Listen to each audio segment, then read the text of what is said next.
Kahit ako po yung naggagalo ng pancake, tapos mama ko po nagluluto. Guys, ayan po yung mantika. Ito po, guys. Mantika po yung guys. Ayan, patapos na ako. Yan guys, lalagyan nyo ng mantika.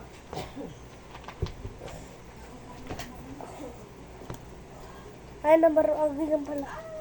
Sige. Ano ba yan? Si mama ko pa sabi nga ko na kulti niya eh. Ay, Sa gilid pa. Ano pa? oo na. Alam ko na.